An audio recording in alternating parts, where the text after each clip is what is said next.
We're going to get into Alex's story. He owns Town Beer Co. with his wife. He was kind enough to bring beer for us for this interview. So, there we go. We just sprayed the microphone. That should be good. Cheers. Cheers, brother. All right, this is the Yield Coach Show, Season 1, Episode 11. Every episode, we bring you dynamic entrepreneurs, real estate investors, business leaders, and inspirational guests ready to open up, share their story, the good, the bad, the ugly, so you can learn lessons, gain advantages, and accelerate your own success. I'm your host, Ian Brown. I'm joined here today by Alex Moldovan. Alex is a U.S. Navy veteran. Alex is a Jacksonville University alumni. He got his Bachelors of Science 2016 and his MBA in 2017. He is the current Vice Chair of the Jacksonville Planning Commission.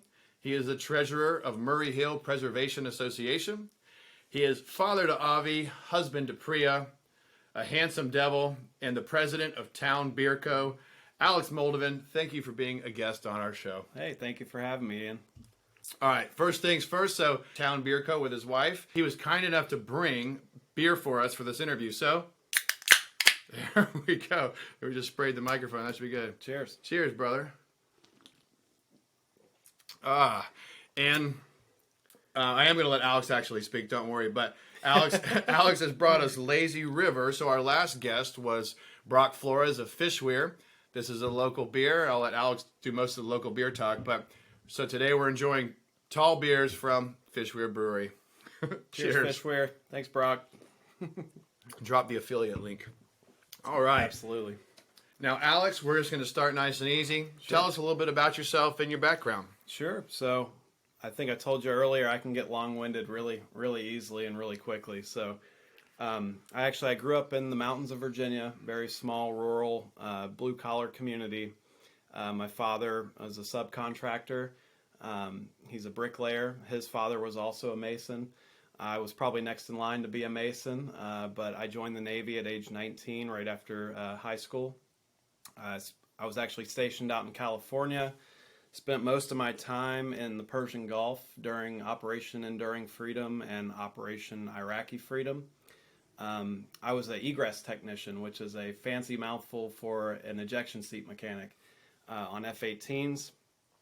After the Navy, moved to Jacksonville, enrolled in Jacksonville University's undergrad program in sustainability.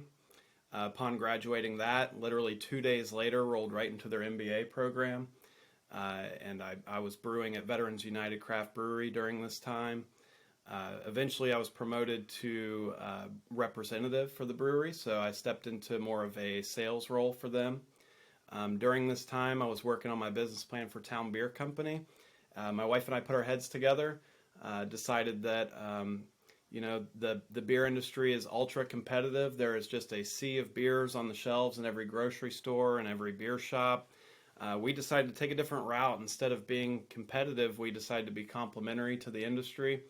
And we opened up Town Beer Company, which is a craft beer shop that's dedicated to advocating for local breweries. So figured we'd help them out a little bit, pull their product down the line, sing their praises, and get the word out for them. And you're still a young man. Did you go straight from high school into the military? I did. I probably had about, it was probably about 7 months after graduation. Yeah. Yep. So you go right into the Navy. So actually we've got back-to-back Navy veterans, but your story is a little different than Brock's, where you went right in, nearly right in after high school, where Brock, I remember he did his undergrad, he did his dental, and then he went and did his service to repay his loans. Right. So the egress technician, sustainability, give us a couple things, if you would, that you might have picked up from your military service that are applicable to your business leadership now. Sure. So I, probably at the age of 22, was promoted to petty officer in the Navy, which typically from E1 to E3, you're being told what to do quite a lot. Once you hit E4, which is petty officer, they start to give you a little bit more of a leadership role. So at age 22, I was tossed into a supervisory position for the line division, which the line division is the department that takes care of the squadron's airplanes. They do all the inspections for pre-flight and post-flight. You greet the pilot, you get the jet ready to go for them.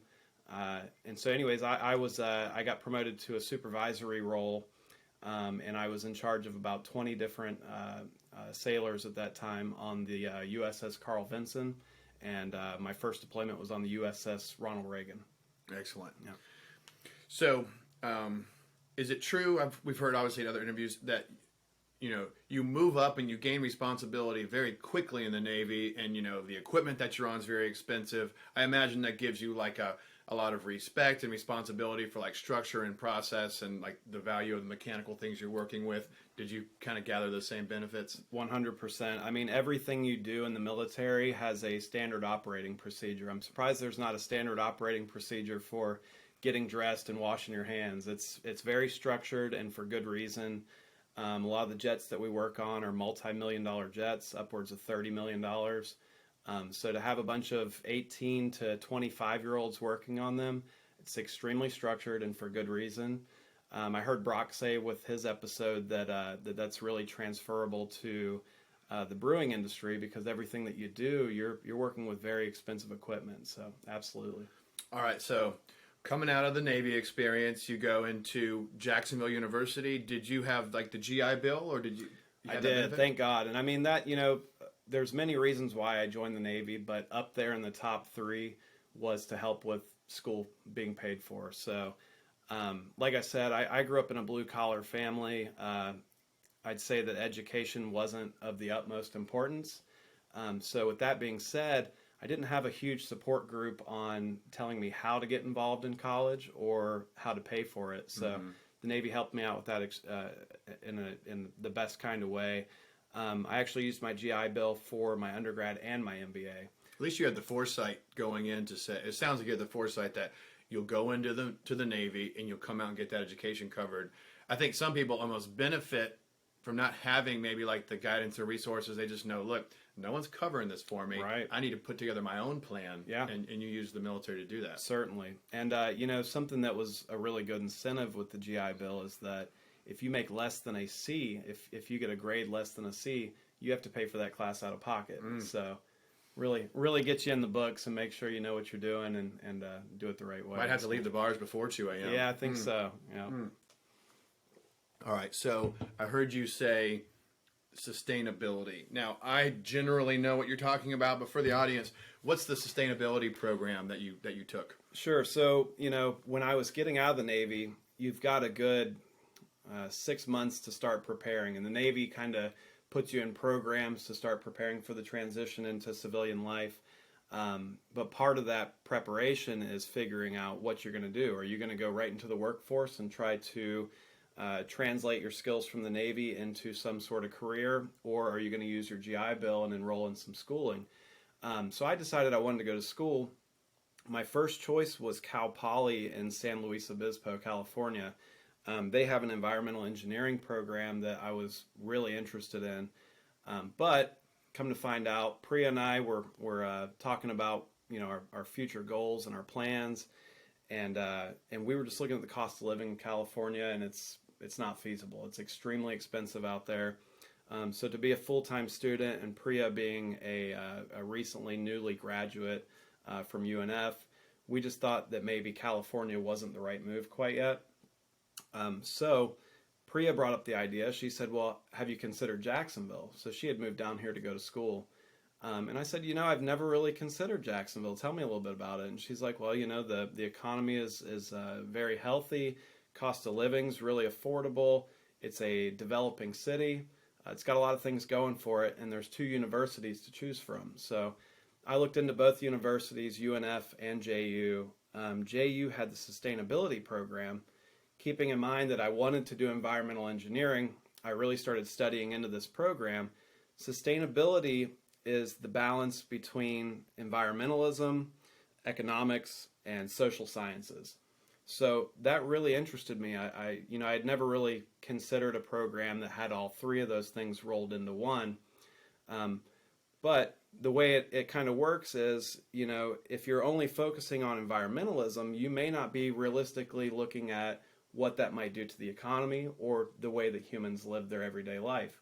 And so I like that about sustainability. It said pretty much, here's a little analogy. It's like, if the gasoline automobile is bad for the environment, you can't just pull the plug on that industry and outlaw gasoline automobiles, because one, our economy relies pretty heavily on it, and two, the way that we work socially, the way that we operate as humans, we heavily rely on the gasoline automobile. So that analogy alone really made me fall in love with sustainability. It's more of a all-encompassing, more of a broad scope, rather than just being narrowly tailored on environmentalism. Yeah, and nothing against the mainstream, more environmentalism movement, but it sounds like you're the culture of the program you came through at JU. It's more like pragmatic, Absolutely. common sense. Yeah, it puts a lot of things in balance. Sure. The sustainability, I think we get it. Now you come out and you roll. You said it was like days, and all of a sudden you're in the MBA program. Yeah. So there were multiple reasons why I rolled right into it. One, I just wanted to keep the momentum. I think that, I know plenty of people who took 5, 6, 7 years between their undergrad and their graduate degree. But I'm the type of person that has to strike while the iron's hot. If I go and take a vacation for 2 or 3 years, chances are I'm not coming back to it. So that's one reason I wanted to keep the momentum. Number two was that the way the GI Bill works is you have 36 months of enrollment to use it. So I did my undergrad in 3 years. Now that's not 36 months of enrollment. That's three. How would you word this? 3 years in terms of semesters at JU. So I still had exactly 12 months of my program left. And Jacksonville University has a accelerated MBA program that's exactly 12 months. So I just jumped. It made sense. So I just jumped right into the MBA program. So I graduated on a Saturday from my undergrad. That Monday I started the MBA. Now, obviously, we're going to get into your town beer company, starting your own business, and there's some steps before that. But I would imagine, even though the MBA was kind of like a cherry on top or icing or whatever you want to call it, I bet there were a lot of things you gleaned from the MBA program that were like transferable skills. Absolutely. Luckily I was working on my business plan for Town Beer Company while going through my MBA. So I owe a lot of my professors a huge thanks, huge debt of gratitude. They would sit down with me often and review my business plan. They would give me some feedback on things that might make the company a little bit more accessible. My main concern was making sure that we were scalable. I didn't want to just tether ourselves to one neighborhood, one city. That kind of feeds into our branding. When we were first coming up with Town Beer Company, we were very, when we were working on the marketing, we were very hyper local. We were talking about Jacksonville beer this, Duval that, Calford, Bold, everything to do with Jacksonville. And eventually, Priya and I both we had a light bulb go off. We said, wait a minute, we could take this model of doing only this city's beer and do it in any city that has a vibrant beer scene, So we came up with Town Beer Company. It can go anywhere. Mm-hmm. I like it. It's portable. Yeah. It's a great name. I love your name. Yeah. And so the professors at JU really helped me out with just kind of keeping myself open to new ideas for the business. Very helpful. That is kind of cool to go through. I didn't think about the fact that you're going through your MBA program while launching your business. So, yeah, it's like your capstone program almost. It's experiential learning. Absolutely, yeah. That's unique. A lot of people, so like just as a parallel, when I was in law school, I was a little bit older. I didn't go until I was almost 30, and I'm sitting there in class. I was already in and out of real estate transactions before law school.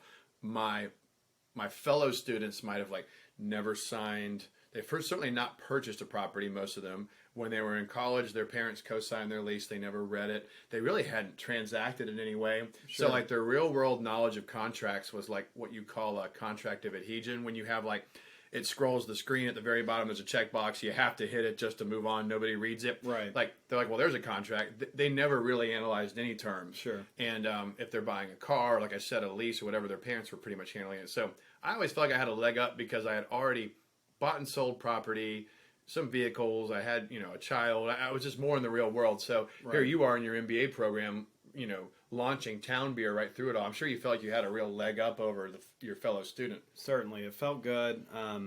Also, it truly helped that I was also brewing and working in sales for the brewery at the time. So I owe a lot of gratitude to Ron Gamble and Veterans United as well, because they taught me the industry from ground up. I'm glad you brought that up. So that's kind of the natural navigation of your story. So Right. let's go ahead. You got the MBA benefits, and you can touch on them as they apply. But you jump into Veterans United, and because we all want to know where you got this beer acumen and all this Sure. skill. Sure. So something I kind of leave off my resume is that I interned during my undergrad at an environmental laboratory. So I was an analyst on probably 15 or 16 different analyses, and about 5 of those analyses were distillations. So the way an environmental laboratory works is manufacturers who produce anything larger than a cheeseburger, they pretty much have to give samples of their wastewater. They have a catch somewhere within their infrastructure, and they have to submit samples of their wastewater monthly, or whatever the periodic,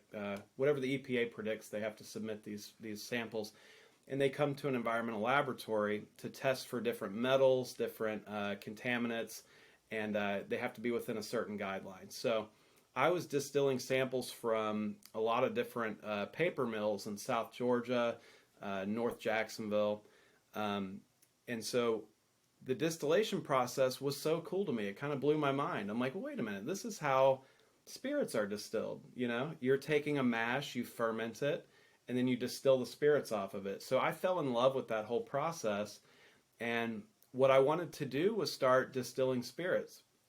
Now, it might be easier these days, but back when I was first looking into this, in order to get a distillation apparatus, you have to be a scientist or someone with a license to purchase something like that. I guess apparently they are misused in many different ways these days, so I'll leave that out of the podcast. But I hit a wall essentially when it came to distilling, and I said, you know what, let me just revisit this new hobby that I'm trying to get involved in. Part of it is you have to make a mash, which is essentially beer. So I said, you know what, I like beer. Honest to God, I like beer more than spirits. Why don't I just get into brewing some beer at home, you know? So I started brewing beer at home, and really fell in love with it. And I started talking to Priya about wanting to open a homebrew supply store. And we really kind of got into that. And I started talking more and more about it. And I said, Jacksonville's got a pretty vibrant craft beer community. I said, how cool would it be to open a homebrew supply store next to a craft brewery? A lot of people who go in and enjoy craft beer probably also would either like to learn how to brew beer or already do brew their own beer at home. So we started heading down that route. And, you know, I had just seen an article for Veterans United Craft Brewery. They were just about to open. This is 2014. They were just about to open. And so I sent, keep in mind, I just separated from the Navy less than a year prior. So I sent an email out to Ron Gamble, the owner of Veterans United, and I said, hey, I respect your business model. I'm newly separated from naval aviation. I see that you were in naval aviation. I said, I would really like to sit down with you and just kind of pick your brain about opening a business, you know.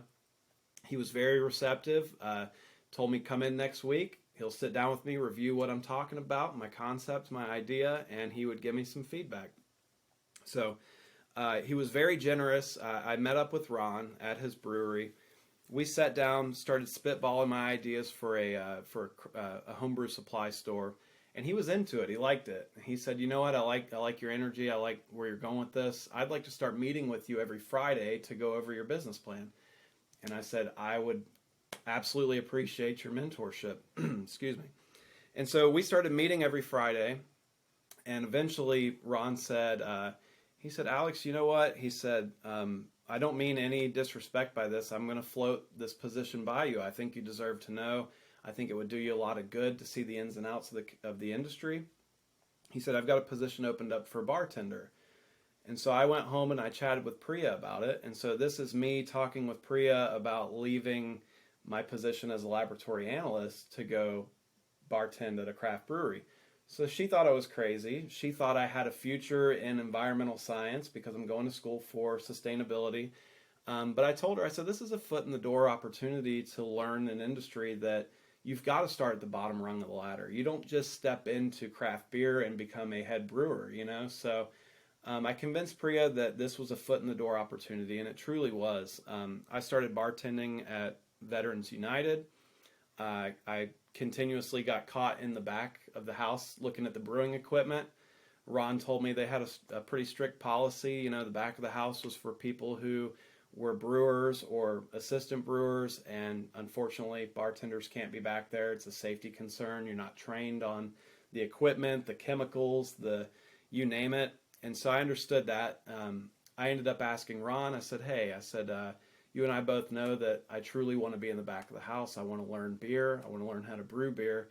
He kept that in mind. A couple months passed. He pulled me aside and he said, "Hey, I'd like to have you start coming in the back on Wednesdays and just helping out with the cellaring and cleaning equipment, things of that nature." And I was just head over heels. I could finally go home and tell Priya, "I told you this is paying off." Started as a bartender, worked my way into the back.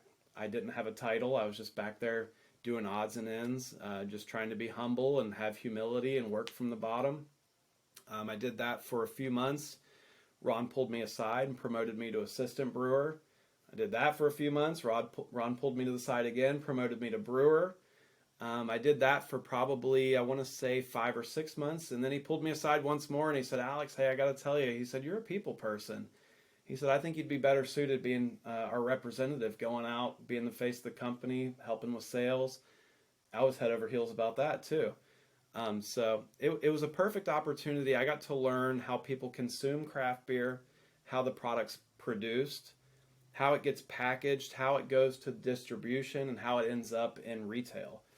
So I owe a huge debt of gratitude to Veterans United. They taught me the entire supply chain in a matter of 2 years. And it sounds like it totally changed your business model too, because you and Priya were considering a supply store because Right. you had a craft beer passion or a home brew passion. Sure. I actually think your idea, I know you didn't do it, but like the brewery with the supplies next door, maybe somebody will pull that off eventually. That's kind of clever. But so it changes your view, because now you've actually been into tap room sales. Now you've gone back a house, you've brewed the beer, all these different kinds of beer, you know, the ins and outs, and then you've gone out and kind of, I don't want to say sold the flavor profiles, but you've learned how to speak the language, you know everything about the ins and outs of the industry. So at that point, how did you, I know what's going to happen, you're going to leave Veterans United, but how did you decide what you wanted to do? So I think after learning the entire supply chain, how beer's produced, the margins, how it gets marked up from the supplier to distribution, then marked up again to retail, marked up once again for consumer, I just started realizing, I said, you know, I went back to our business plan and I'm looking at the homebrew supply store. And I just started doing some simple calculations. I was thinking, you know, for a homebrew supply store, you have to have thousands of dollars worth of equipment on your floor that may never sell. Let's be honest, a lot of people buy this stuff online these days. I think the bread and butter would have been selling the actual ingredients for beer, which you can imagine the margins are kind of slim on that. I don't want to be insulting to anybody out there that has a homebrew supply store, but it's kind of slim on that. And I think that a lot of your audience that you capture are people that want to come in and just kind of hang out and chat beer, which God bless them, that's awesome, you know. But I think most people with home brewing, they're probably ordering their things online. Mm-hmm. So I saw the writing on the wall and I said, you know what, maybe this isn't the best model, you know. Also, during my time as a representative for the brewery, I was going into a lot of different establishments, and this is circa 2016. We had 10 breweries here in Jacksonville. So with 10 breweries, each brewery producing, you know, anywhere from 10 to 15 product lines, I was going into different restaurants and bars, and I'm noticing that these restaurants and bars have I-10 IPA from Intuition, which is a fabulous beer, John Boat, Duke's Brown Ale, but those three were the only local beers that had any real estate around here. All the other breweries, they were not represented on these tap lists, you know, and I just thought it was wild. I was going in, and I had success with sales, I would say, with Veterans United, but I was starting to get this general consensus of, well, we've never heard of you, so why would we take the risk? And I was just going back and forth all the time. I was saying, well, look, you guys have I-10, you have Duke's, you have John Boat. Do those sell well for you? And they said, those are our best sellers. And I said, that's right. You know, the rest of your list is from California, Colorado, up north, you know. I said, but people like beer when it's fresh, you know. So the only way you can get beer as fresh as possible is to drink it local. So that was my pitch everywhere I was going. I'm pouring them fresh beer. I said, this was canned 2 days ago. Check this out. They'd sample it, fall in love with it. But the general consensus was people were not willing to take a risk on something they weren't super familiar with. So this just kind of stunned me. Priya and I, we started chatting about it. And I said, honey, what do we do when we go to Austin, Texas? As soon as we get our stuff in the Airbnb, as soon as we go out to the strip, I'm looking for a brewery, I'm looking for a bar, and I want to try what's brewed locally. Everywhere we ever go, any restaurant we would eat at, I would say, what do you have that's local? And so I just kept falling back on that. I was thinking, I always want what's local. And I think anybody who likes craft beer, if they go travel somewhere, the first question they're going to ask is, what do you have that's local? So it dawned on me. I said, why is there not a craft beer shop? And let me say this. We had 2 or 3 craft beer shops here in Jacksonville that were highly successful. Some of my favorite places to hang out, Alewife, Beer 30. Mm-hmm. And I just started thinking, I said, they have such good success, and they serve beer from, I think Alewife is North America, Beer 30's from anywhere, you name it. They have so much success with serving beer, and having it very niche into the craft industry. I said, why is there not a place that does nothing but local? It's as fresh as it gets. You keep the monetary circulation closed and hyper-local. And honestly, I started leaning on my undergrad. I was thinking, you know what, sustainability, if you created a model like this, you're reducing the demand for beer being trucked all over the place. You're keeping it super local. Mm-hmm. So Town Beer Company kind of spiraled out of that. That's interesting. I didn't realize that when you opened Town, I didn't realize that nobody else was doing a local, like your Town concept. Yeah. I'm familiar with those other establishments you referenced, like the Brew or the Town. I'm sorry, the Beer 30. Thank you, yeah. Beer 30 and Alewife, and I go to those establishments sometimes too. But I think that your idea to get something local, and when I got on this topic a little bit with Brock when he interviewed, but it's almost it's almost like a beer tourism where by going somewhere new, you get to get the flavors, the culture, the conversation. Absolutely. Through the brewery scene, and you're almost like folding in. I don't want to take anything away. The Florida, right? It's Florida. Yeah. Okay. Yep. So you've got all Florida beers, and it's almost like you can travel Florida's beer scene right at your in tap one room. spot. Yeah, absolutely. I mean, I think that anybody who's from Jacksonville or who has ever visited Jacksonville, they can attest to this. We are very carved up into boroughs, and most people treat bridges as a boundary that they're not willing to cross. You know what I mean? So everybody sticks to their little neighborhoods. And if you're trying to go to the beaches, that's a whole day trip, and you might do it once or twice a year, but it's not very often, Mm-hmm. So I started thinking, we at the time had 10 breweries. Now we've got upwards of 20. I just started thinking, why is there not a satellite location that highlights all of these beers? They're local, they're fresh. So I mean, it all just kind of started coming together. And additionally, I'll go back to what I said before. This is a hyper-competitive industry, and I don't think that a lot of people like to admit that. We have a very friendly, competitive type of culture here in Jacksonville, but the truth is there are so many breweries and so little people that they have to decide where they're going to spend their money. Most people pick their favorite brewery, and they're very loyal to it, And I think that's the truth. I saw that when I first moved here with Intuition, Bold City. They've got their regulars, and they are loyal. And So, I think that I started looking at that, and I said, why would I try to go toe-to-toe with these guys that are the OGs, the forefathers of Jacksonville beer? Why even try to do that? Why try to compete for shelf space? When you go to Publix, I mean, it's just a sea of beer. It's tough to get into this industry. So I started coming up with a model that was a little bit more complimentary, pull their product down the line, help them, they'll help me. Mm-hmm.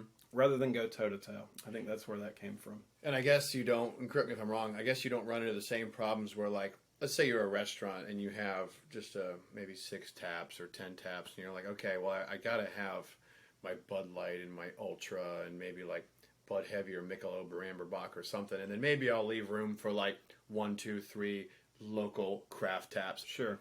You get to say, to hell with all that. I can just stack my tap room with just the best local or regional that I want. Right. Versus even a large restaurant is a little hamstringed on their tap space. Sure. All right, so I'm going to let you, since you get to do most of the talking, but I'll let you have your beer there. So let's go a little bit into the real estate side, kind of how you picked your location, if there's any lessons learned. Obviously, it's a commercial transaction, the build out, finding a location, figuring out how you're going to floor plan. Anything on that side you'd like to share on the real estate side? So we were actually, Priya and I were living in the Brooklyn Riverside apartments. They were brand spanking new. They had just built them. She was working a 9 to 5 as a social media specialist on the South Side. So she's deep into the corporate American lifestyle. I'm working at Veterans United. So double income, no children, living in this nice apartment complex in Riverside. We're building this business plan. And we're trying to decide, where do we want to do this, We spent most of our weekends in Murray Hill. And this was back when Murray Hill is nothing like it is today. It was extremely grassroots. It had, and it still is, don't let me sound like it's not anymore, but it had such a special feeling to it because you could feel it. It was on the rise. You had Vagabond Coffee, #1. That was my go-to coffee spot. You had Community Loaves. They bake all their own bread. Delicious breakfast and brunch. And then you had Moon River Pizza, and I think Bold Bean was still there. Because they were across the street on Edgewood at that time. Yep. Bold Bean had a roastery there, and it was really cool. You go into this place, the roastery's in the back. They had one little bar with 4 stools at it. It wasn't I wouldn't call it a coffee shop. This was primarily for roasting. And you'd go in there and you could stand at the bar and have a cup of coffee or a shot of espresso. Nothing like what you'd see in most coffee shops. But nonetheless, it was a special feeling. You could tell that this was grassroots. It was, this place was just blossoming from young entrepreneurs. This wasn't a place built on money. These people didn't have deep pockets and big backings. This was truly grassroots. And that's where Priya and I were. We weren't looking to bring on investors. We weren't looking to take on a huge, crazy loan. We wanted to be lean and mean and open up for a very low cost, So you find Murray Hill. You're already spending some of your leisure or a lot of your leisure time there. Absolutely. We're loving Murray Hill. So you're loving Murray Hill, and you're like, this is where you want to find a spot. How did you end up finding your current location? So we're looking at our business plan, and we said, well, look, if we want to open a business, there's a sequence of things we need to do before we ever even break ground. First step was stop renting. That we could just see both of our paychecks were going towards a crazy expensive rent that we'll never see again. We weren't building equity. It was a mess. We said, look, first step, we need to get into a neighborhood that we can afford, so we were realistic. And Murray Hill, again, was just welcoming us with open arms. At the time, this is early 2016, you could purchase a 3.1, 3.2 in Murray Hill for $160,000 or less. So it was awesome. You're looking at Riverside, where the average cost then was probably $300,000 for a home. Avondale, you're looking at $500,000 and upward. And then Murray Hill's just nestled in right at the top, right between those two neighborhoods, and you could find these perfect little mid-century post-war homes for less than $200,000. So we found a beautiful little mid-century home right there in Murray Hill. So we purchased our house there first. So we checked that first box. We're no longer renters that are just cashing our check in on a place that we don't own. So got our mortgage going in Murray Hill. Moved in August of 2016. Fell in love with the neighborhood. We were already in love with the neighborhood. And we started talking. We said, well, why wouldn't we consider this neighborhood for our business? We've got coffee, there's pizza, there's breakfast. There's no craft beer. There truly was no craft beer at the time.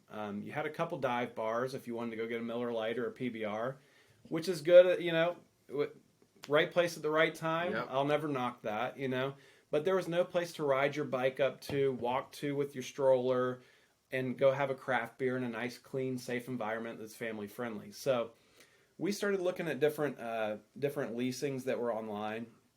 And I found this one that was right off of Edgewood. The address is actually Edgewood, but it's right around the corner on Mayflower. And so we go there and we visit it with the landlord. And I'm looking at it, and it's pretty bare bones. It used to be a jiu-jitsu studio. So open floor plan, There's really nothing to it. It's a wide open room. It was shaped like a square with a little restroom in the back right corner. Back left corner. And it was a blank canvas. So we started looking at it, and it had exposed rafters. And I was playing hardball with the landlord, and she wasn't having it. Very tough lady. So I let it kind of simmer for 6 months, and we started looking elsewhere. We went and looked at A's Tavern. I guess that place was for sale for a short while. We looked at several different locations, and none of them hit us like that first location. So I ended up calling the landlord back up. And the whole thing I was playing hardball with is I said, hey, we are really interested in this location, but what I would want is a grace period for build out. And she said, well, how long do you think build out's going to take? And I said, I don't think it would take any longer than 5 or 6 months. She was not having it. She said, no, I've got to charge you rent right off the bat. So after 6 months of playing hardball with her, I came back to her and I said, hey, you know what? I said, are you still pretty firm on not doing grace period for build out? She said, there's no way. And I said, well, then let's do it. You know, I said, this is the spot. I said, we've been shopping around for close to 7 months now. I said, none of these locations have ever felt so warm and fuzzy like this one. I said, this is the one. So we signed the lease, and the rest is history. We started build out. Probably took us about 6 months, which we were very naive. I thought maybe 3 months tops. But turns out that the legal process with the planning department, as you know, as a planning commissioner, it just takes much longer than we expected. I remember, so Alex and Priya's Town Beer Co. is on, technically it's on Edgewood, but you access from Mayflower in Jacksonville and Murray Hill. And I used to live on Mayflower, and we would go down Mayflower and kind of turn on Edgewood and see what's happening on the strip. And we would go by Bold Bean, like you're saying, and they'd be roasting coffee, a couple stools. You could grab a brew across the street. I think it was like Magnolia's initially, and they were doing like a chicken and waffle concept. It's now evolved into an Irish bar. But we were kind of cheering everything along, trying to figure out what's coming next. And then there you were. We could peek in. I remember when it was the dojo's gone, and then that's where you and I first met. You might not remember, but you and Priya were doing manual labor, might have been tile, might have been the bar, right. And we just kind of knocked on the window and waved, and we just wanted to know what was going on. We shook your hand, you told us what you're doing. We couldn't have been more excited as beer enthusiasts and living 100 yards away. And I remember that's exactly how things started with us. And then we kind of watched you build it out along the way, and like everyone who sits here and talks about real estate projects, they always run longer than expected, right. And you almost never come under budget. Sure. You know, you do it 10 times, you might get lucky on one. So your concept's evolving. You ultimately, one lesson learned was, and you were fortunate, you were able to grab a space in a relatively competitive corridor that you passed on, waited 6 or 7 months, and came back to. In today's climate, a good retail location, it would have been snatched. Right. So that's one thing where the real estate gods were on your side. You're building out. Let's talk about just how you hadn't launched a business, let alone a tap room. Let's just kind of talk about on the business side, spreading the word, growing the business, kind of penetrating the community, if you will. Right. So I think our first act of actually trying to get the word out there, and we kept it pretty hush hush for as long as we could, because my main concern was I didn't want to start spreading the word until we felt like our branding was on point, everything to do with our marketing, our website. We wanted all that to be ultra polished before we even mentioned it to anyone. But the time came, and actually just this past weekend was the Riverside Craft Beer Festival from the Riverside Rotary. That was our first, so we're talking back in 2016.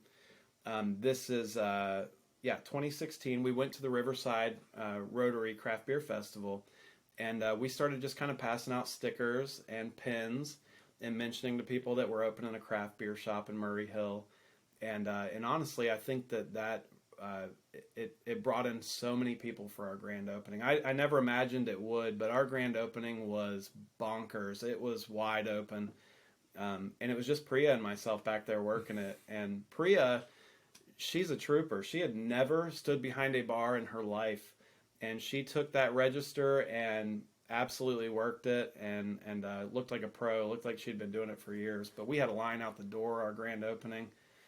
Forgive me, you got to repeat to me what the question. I start heading off down different tracks. We also have a beer during the interview. That's the first. We had a warm up beer. No, but you are answering the question, because the market penetration, getting the word out. You're a new concept. We already talked about it a few minutes ago. Nobody had even tried a Florida only local craft beer tap room. Right. You're in a little bit of a niche market in your product, and then a little bit of a niche market in your location, because Murray Hill is like, it's got like a gentrification ongoing, and it's a popular neighborhood. But again, it's not one of like the big neighborhoods like everybody knows, the San Marco, Riverside, Ortega, or some of the beaches or Southside. So if you go down to the beach and you tell somebody, I'm going to be hanging out in Murray Hill this weekend, I know because I used to live at the beach, many people would say, well, where is Murray Hill? Where the heck is that? Oh, so, yeah. So you had some of these uphill battles to climb, but you were mentioning the website was tight, everything looked good inside, your branding was on point. You went to the Craft Beer Festival, which, like you said, just happened, and I think they have over 200 vendors at that. Get your swag out and your stickers and pins. I'm impressed. You filled the place, you made a good splash, and then, from my outside eyes looking in, for you to be able to nail that splash and nail that opening, because you could have done everything you said to date, perfect website, perfect branding, great stickers, good look. If people didn't like the experience or they wouldn't have come back. Sure. But obviously what you were able to do was fill that grand opening and build like a loyal following. And maybe that's where I'll kind of pass it over back to you. Sure. No, our following, I mean, we owe the world to them. I always tell anybody on our team, I say, look, these beers that we're serving, you can get at 15 different establishments within half a mile. But what I think that we do different, no disrespect to anyone that's nearby, we truly get to know our customers. We know their name, we know their dog's name, we know their children's names. We truly get to know them, and we pride ourselves on that. I think it's extremely important. People work hard for their money, and if they're willing to come and spend their hard-earned dollar with us, it means the world to us. This isn't just a hobby for us. We don't have huge backing.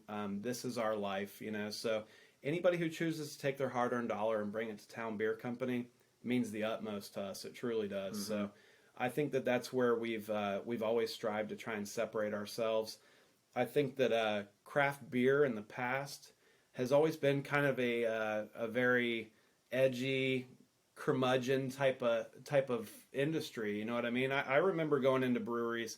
I won't say the name. It wasn't in Jacksonville, so we're better about things than this. But it was in another city, and we go into a brewery, and I walked up to the bar, and the gentleman behind the bar said to me, he said, "What are you doing?" I said, "I'm doing well. How are you?" He said, "No." I said, "What are you doing?" And I said, "Oh, I'll take the lager." Okay, So, anyways, it was just such a rough, and this wasn't my first experience like this. Craft beer had such a "you're not cool enough" type of culture to it. You know what I mean? And I don't know if that's some people like that. They like to earn their stripes and earn their coolness within a scene, but to me, it hit me hard, and I was like, man, I work hard for my money, and if I'm coming here and spending $7-8 for a beer, you could have the slightest bit of customer service, and I think that would go far, Yeah. And so we took that and we said, look, we don't want our customers to have to earn our friendship. We don't want them to have to earn their cool status within our place. If they're here, they're cool. I don't care their age. I don't care their background. If you're here hanging out at town, we accept you, we love you, and we appreciate you. And that's what we kind of built ourselves on. You don't have to have a hipster curled mustache and Birkenstocks to get in. Not at all. Now, you're welcome if you do, but Right. but it's not a prerequisite. Right. Yeah. And you're right. I think that a word that came to mind is like pretentious, not at your place, but because the craft beer scene, because I have been enjoying craft beer probably since its early onset, at least in the Southeast. And it was a little more pretentious, a little bit more male, I think, too. It's kind of like a boys club, kind of pretentious, and now like the scene is wide open. Right. And you even see people, put yourself included, like they might have a seltzer on tap, a cider on tap. You might want to speak to your natural wine, but it's like the industry is even evolving. It's not just like come and sit and have your triple IPAs and a stout and stare at the wall and grunt into your beard. Yeah, no, absolutely. I think that when I first started experiencing craft beer, if you didn't have a beard, you almost didn't fit in. You know what I mean? I'm still trying to get through the door. You got it, man. Yeah. You already earned your keep. But it's true. It was very masculine. Everything from the seating, the aesthetic in the place, very rustic barrels, concrete, extremely masculine, you know. So we took everything from our atmosphere to our offerings, everything that we serve on tap and you know, in the wine. We tried to make this where it was a catch-all. Anybody's welcome there. I don't care. You know, it's not just masculine neck beard. We're looking to make sure everybody feels welcome. So we did a lot of tile work. We did Priya really did a lot of our design. She focused a lot on lighting. Everything from our furniture is real nice, light and airy, which I think at the time was different for the industry. You didn't see a whole lot of this going on, so I don't know if I can toot my own horn and say that. But, Do it. Toot. But yeah, I think that we tried to go with a little bit more of a feminine design, something, and even that might sound off, but we wanted to make sure everybody felt welcome. It's not just a spot for bearded men to come chug beers. Mm-hmm. But I am welcome, right? You're welcome. Okay, yeah. We'll allow you. Yeah. And also, like you said, our draft list, we have 10 beers on draft, and it's not just beer, I should say. We have ciders, seltzers. We also keep a kombucha on tap. Everything on draft is hyper-local, brewed and manufactured right here in Jacksonville, strictly, not outside of Jacksonville. And then for our packaged product, we moved to Florida-wide. So when we first opened, packaged product was not as available as draft, you know. So you might have had 4 of our 10 or 11 breweries that were actually canning their product and distributing it. So so we expanded to Florida-wide for our package. And then we also we started to bring on a wine program, and we stayed true to our local only, but unfortunately, Florida is not known very well for wine. We just don't have the climate or the proper soil. I know muscadine grape grows pretty well here in Florida, and we tried that. We tried some wines that were produced from muscadine, but it wasn't very well received. So we went back to the drawing board, and I said, well, look, if we can't do local wine, the next best thing would be to find wineries that are small and mom and pop, you know, family-owned wineries, if you will. And we discovered this whole new industry of natural wine. These wines are produced organically. They don't add anything to them. They call them zero intervention. And typically they're produced by super small wineries, family-owned wineries. So it just felt so right, you know. I mean, I think that's what the whole movement was behind craft beer, is that these are mom and pop breweries, you know. A lot of times the families are in there working them, serving the beer that they produce, everything from start to finish.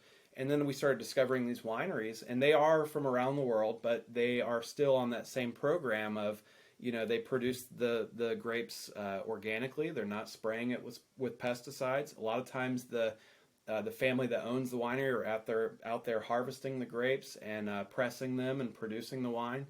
So natural wine has actually really taken off within our store. It's a big part of our sales. Does the natural wine also stay within the Florida boundaries, or is that something you're okay with? No, so There's not enough of them in Florida. Yeah, unfortunately, Florida, like I said, the region just it's not real susceptible to growing grapes for wine. You can do the muscadine grape, but I think a lot of people that like wine and are really, really into it, they, for whatever reason, it's not very well received. It's got a little bit more of a sweeter tone to it, a little bit earthier, and we tried that. But the natural wine is worldwide. Gotcha. Yeah. All right, I've got just a few questions that I jotted down before you came. Sure. Let me work through a couple of these, see if we've tackled them.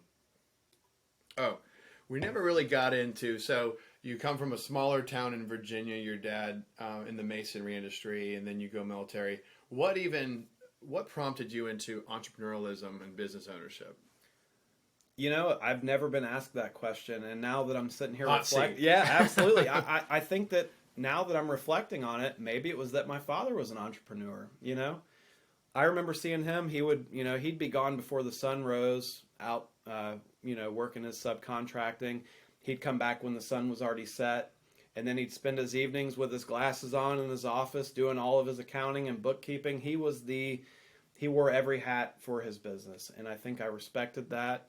And who knows? I mean, I think that maybe that kind of conditioned me to want to do the same thing.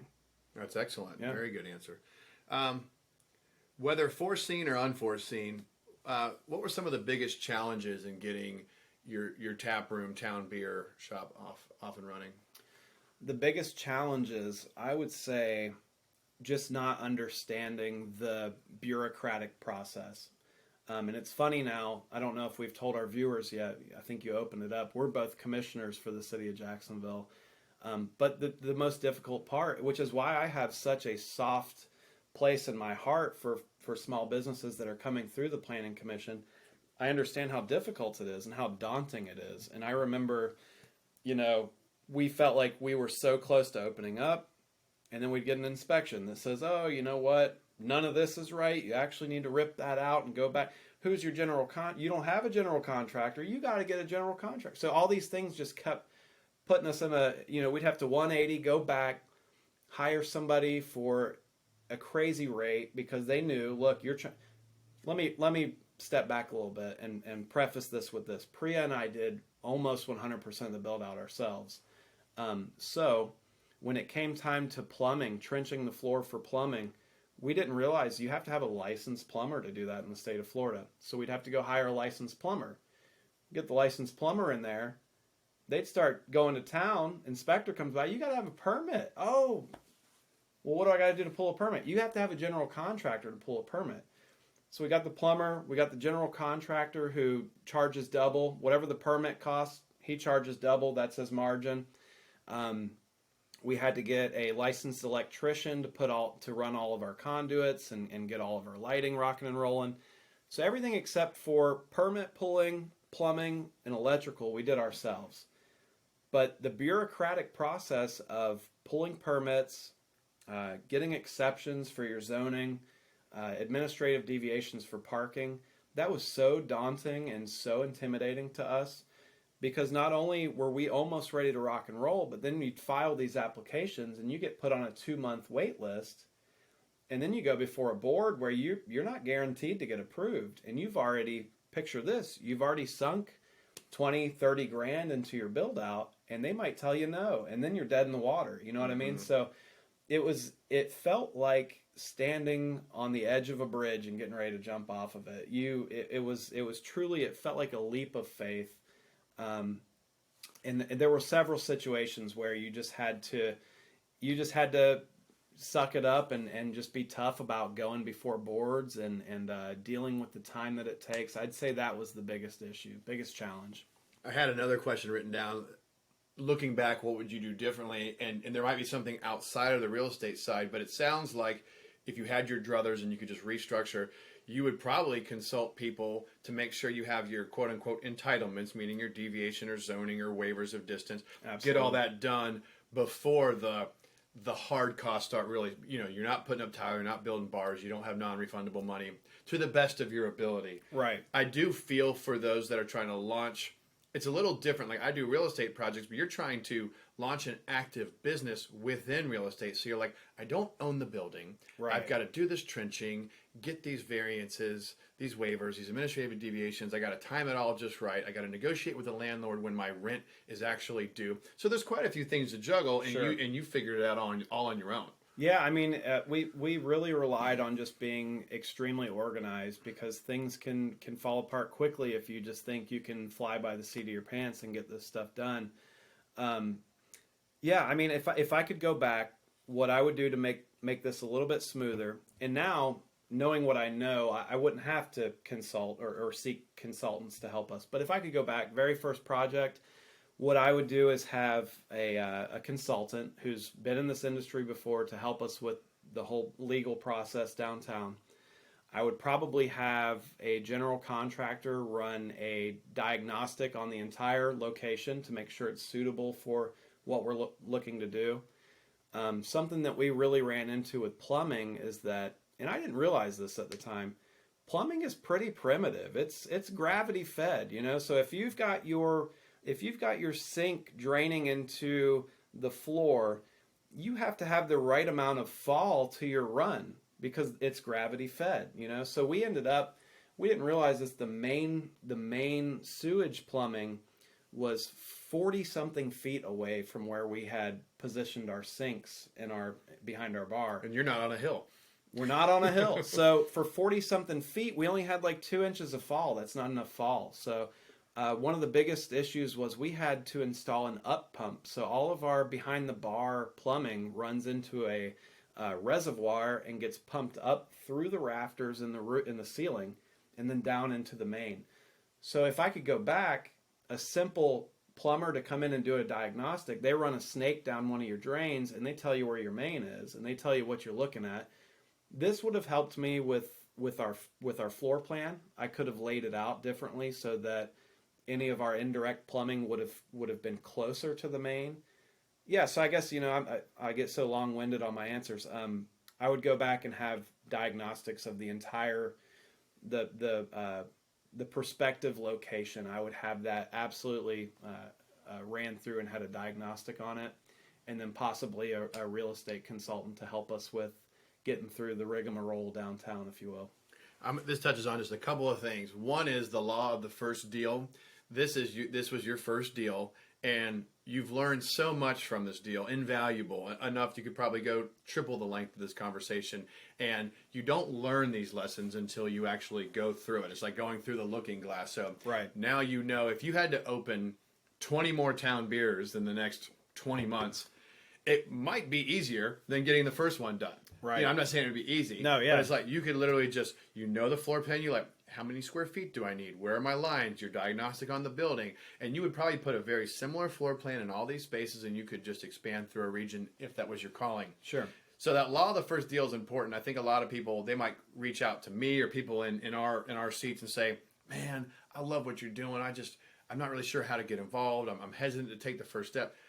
I usually encourage people to, within reason, take that calculated risk, because there are so many lessons you cannot. I love this podcast. I love my interviews, but you cannot glean from a podcast. You cannot glean from Instagram. You cannot glean from YouTube. You're going to have to go ahead and feel the risk and the gravity and go for it. All I would say is try to hedge that to the best of your ability so you don't go belly up, but hedge to the best of your ability, and you got to go for it. Sure. I think the most important word, and it's a short one, in all entrepreneurial pursuits is do. D-O. Yeah. And you just have to get going. Right. Absolutely. And I think it's important to do your due diligence. Don't just dive into an industry that you know nothing about, because I've heard some of your past episodes and some of the entrepreneurs you've had.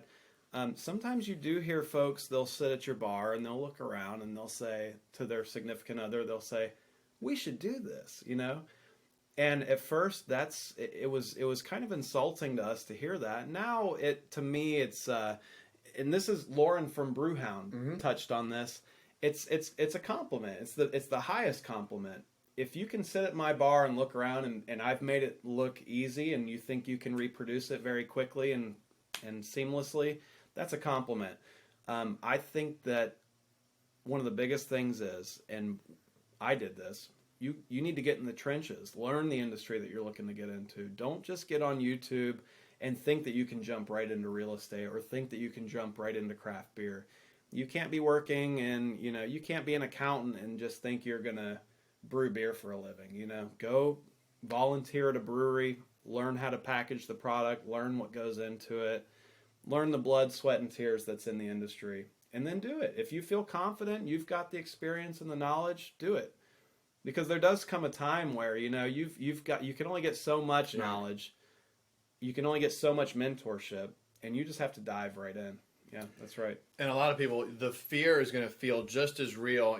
For those that are just listening and not watching, you can't see my hands, but I'm putting them way out wide. Like the fear of all this broad unknown is intimidating. Well, you learn and you podcast and you watch these YouTubes and you talk to others and you go to meet.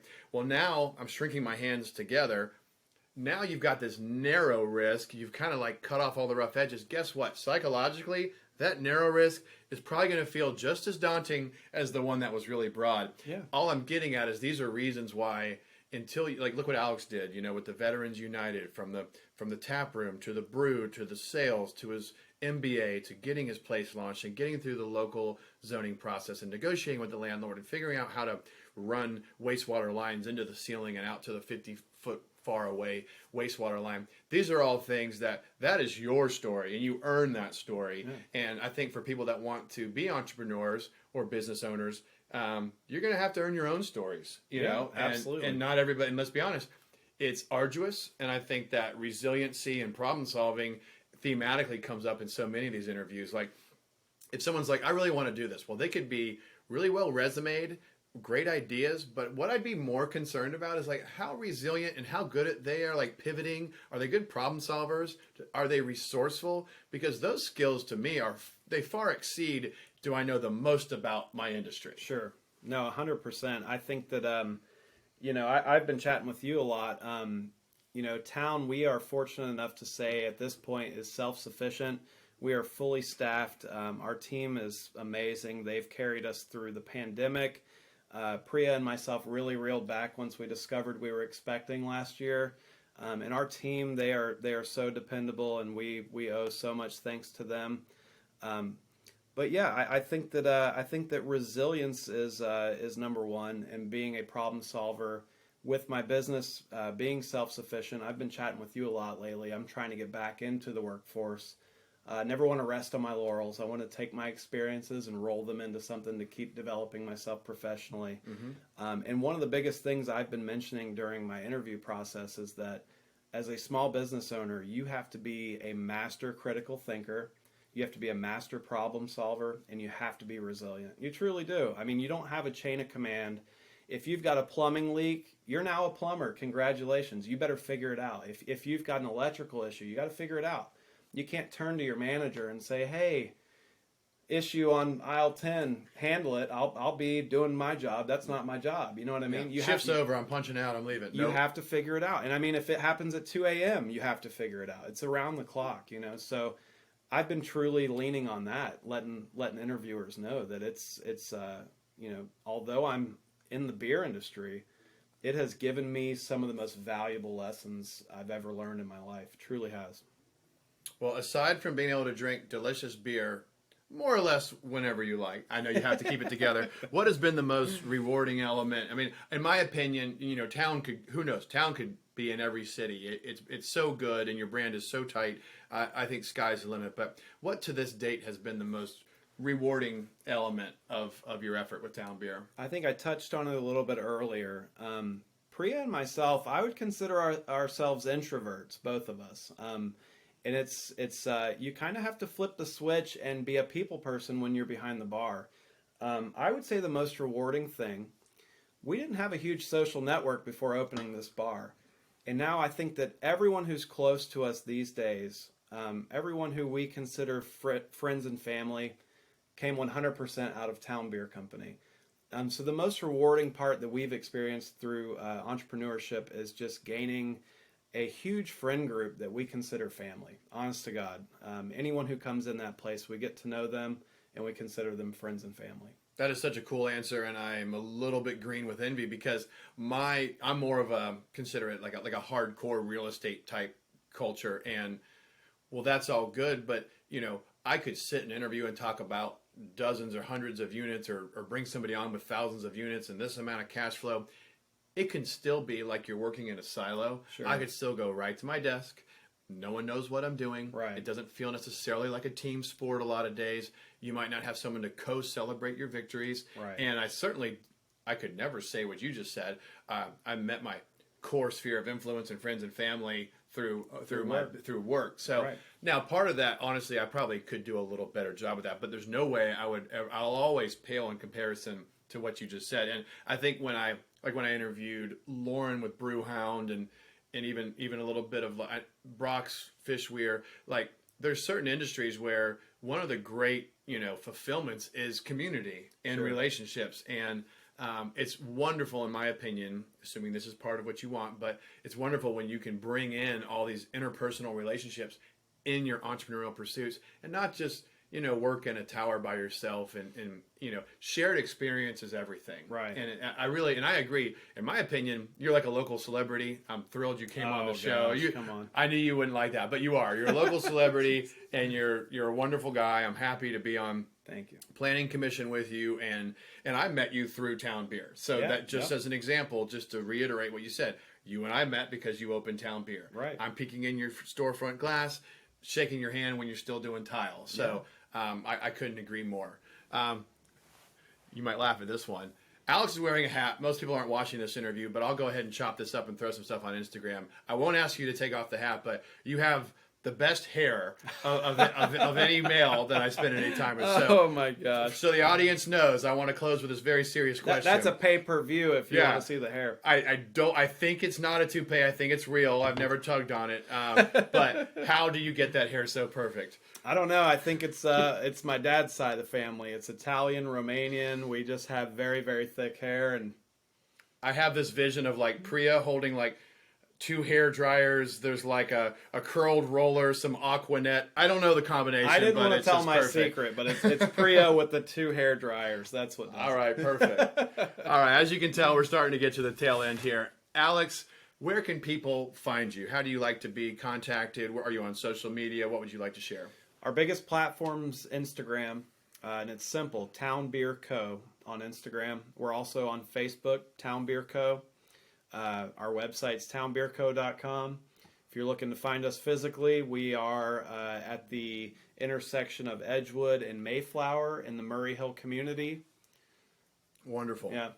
All right, and I do recommend you guys reach out. He has a great social presence, and you got to go by that tap room and enjoy a local Florida craft beer or natural wine or cider or seltzer. Please, yeah. You got a little bit of everything. Certainly. I think you even have cans of sardines now, so I mean, you can get a little crazy in there. That's right.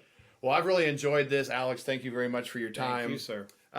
If you guys enjoyed the show, go ahead and subscribe and rate us. We love the ratings, trying to boost ourselves up. Like I've been saying, maybe one day we'll even get a sponsor. Maybe Town Beer Co. There we go. Today was sponsored by Lazy River. Cheers. Cheers, man. I really enjoyed it. Appreciate it. As always, you can find us on Instagram, YouTube, Spotify, Apple, and really enjoyed this one. We'll keep you posted on Instagram with anything coming up. And as always, I'm inviting you all to lace up and leave it all on the field. Field coach out. Thank you.